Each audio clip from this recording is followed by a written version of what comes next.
Hello y'all. Today I'm going to be telling you how to find every ghost on zero evidence. And first, we have the spirit. The best way I rule out a spirit is by using my smudge. Whenever a ghost gets smudged, normally it takes 1:30 until they can hunt again. But for spirits, it takes 3 minutes for them to hunt again. So if you smudge them and they hunt before 3 minutes, then that's how you can rule out a spirit. You may have to do this a couple of times because other ghosts can take a long time to hunt, but if it continuously takes longer than 3 minutes, I would suspect it's a spirit. Next up, we have the Wraith. Wraiths are one of the most easiest ghosts to get if you brought in the right materials, and that material is the salts. Wraiths cannot walk over the salts. Regularly, when ghosts walk over the salts, it leaves like a track or a disturbance in the salt, but Wraiths will never walk over. So if you ever see your salt have a footprint or walks through the salt, you can immediately count out a Wraith. The next ghost is the Phantom. This is also a relatively easy ghost to find, and there's 2 ways you can find it on zero evidence. The first way you can find a Phantom is by looking at the blinks during a hunt.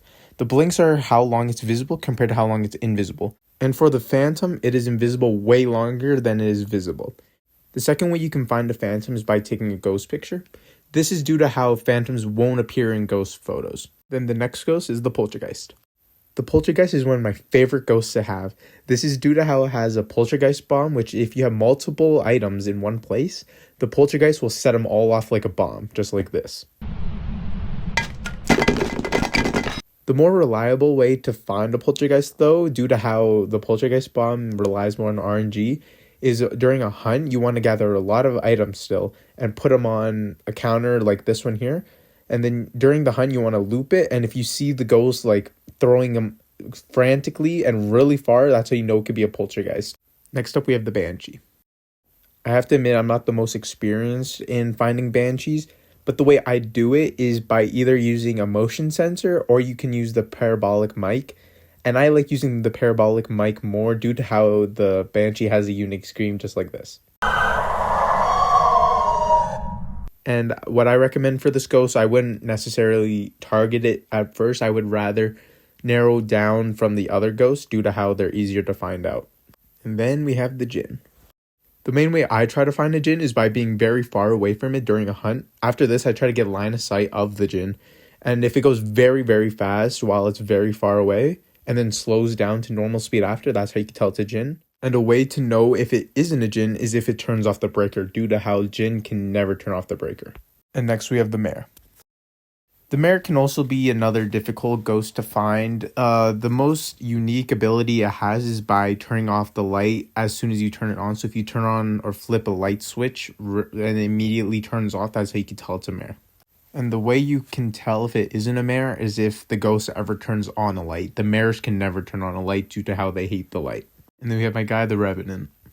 The Revenant is probably the easiest ghost to find, but also the most dangerous.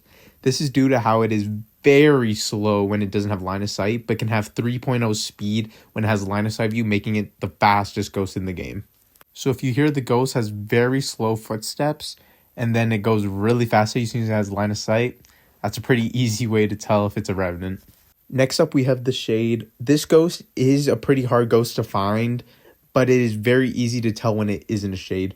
This is due to how the Shade will never do any interactions while you're in the same room as it. So if it uses a crucifix while you're in the same room or around the crucifix, that's how you can tell it's not a Shade. And then there's the Demon. This is also a pretty easy ghost to find. This is due to how, just like the spirit, it revolves around the smudge. If you smudge a ghost regularly again, it takes 1:30 for it to hunt again. But demons, after a minute, it's able to hunt. So if it hunts between 1 minute and 1:30, that's how you can easily tell if it's a demon.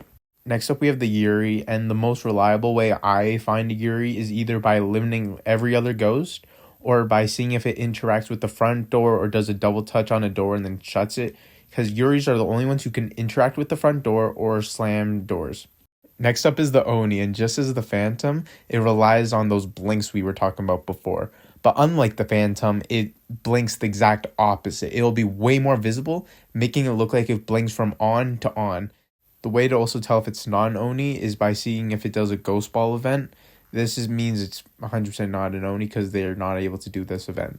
Next up is the yokai, and the way to find a yokai is by using your voice. This is because of how yokais have half the range of a normal ghost, so it won't be able to detect you as easily. So if you're at a normal range where a ghost should be able to hear you, but it doesn't, that's an easy way to find a yokai or also count out a yokai. Next up is the Hantu, and this is a pretty easy ghost to get. This is due to how it's super fast while it's in cold temperatures, but very slow while it's in warm temperatures. So it should be very fast in the ghost room, but very slow outside of it. Another way to tell if it's a Hantu is by having the breaker off and then look at its face during a hunt. This is because of how the Hantu will have ice breath as you do in the ghost room, just like this. I couldn't find a video or a picture. And Hantus are the only ghosts in the game which are able to do this. And then we have the Goryo, which is a very hard ghost to find, maybe even the hardest in the game on Zero Evidence in my opinion. The Goryo likes staying in the ghost room as much as possible and won't roam outside of the ghost room as long as the other ghosts will. But the way I find this ghost is literally by removing every other ghost as an option, which can take a long time, but that's why Goryo is very hard to find. Mylings can be a very hard ghost to find if you don't understand them, but that's why I'm here to explain them to you. Mylings have very quiet footsteps, and unlike other ghosts, you won't be able to hear their footsteps until your electrical equipment starts glitching. Next up, we have the Onyro, and the Onyro also can be a very hard ghost to find if you don't understand it or know anything about it, obviously. But the way I find an Onyro is by using a tier 2 firelight and a tier 2 crucifix. This is due to how the Onyro will never be able to use the crucifix if the fire is lit, and it uses as secondary almost crucifix. So if it uses the crucifix while the fire is lit on top of it, that's how you can count out an Onyro. Next up, we have the twins, and the way to find them on Zero Evidence is either by seeing if they do lots of actions back to back, using the activity chart to see if they switch, or by seeing if they're slower and faster. This is due to how one ghost is slower, and then the other ghost will be faster than regular speed. And next up, we have the Raiju, which is also a pretty easy ghost to find. This is due to how it's regular speed, but if there's electronics next to it, it becomes very fast.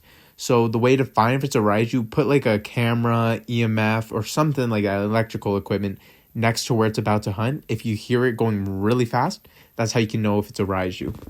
And next we have the Obake, which is my personal favorite ghost in the entire game due to how it's a shapeshifter. And I find it so cool how they're able to change during hunts. This is actually the way you're able to find an Obake, actually, is due to how it changes during hunts. It changes its character model. And then we have the Mimic, my personal least favorite ghost in the game. This is due to how it, as its name says, it mimics other ghosts. It makes you believe it's them. The way to find a Mimic is by using the camera to find orbs, which is weird to say in a Zero Evidence scenario, but as the Mimic goes, it just shows orbs anyways, which is an easy way to find them. Next up, we have the Moroi, which is also a pretty fun ghost. This is due to how its speed relies on your sanity. If your sanity is higher, it's going to be slower, and if your sanity is lower, it's going to be faster. If you're playing on 0 sanity, the best way to find this ghost is either finding out if it's a Thaye, which I will explain later how to narrow out, or if you have sanity pills, use those and see if it gets slower. That's the easiest way to find a Moroi. And then we have the Dio, which is one of the easiest ghosts in the game, if not the easiest. This is due to how when they're far away, they will be very, very fast. But if they're anywhere close to you, they will be one of the slowest ghosts in the entire game.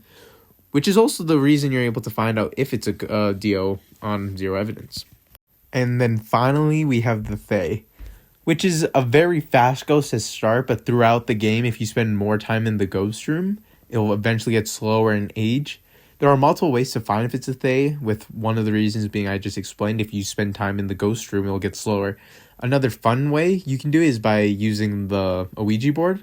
At the start of the match, you want to be able to ask what age it is, and later, after spending more time in the ghost room, ask what age it is again, and if it changed, that's how you know it's a Thaye. And that's it. That's all the ghosts in the game explained. I understand I didn't explain them very well, but I will put in the description more details on how to find them on Zero Evidence and different scenarios. So make sure to go look down there if you're looking for more of a specific answer. But until then, as always, I'll see you guys next time. See ya!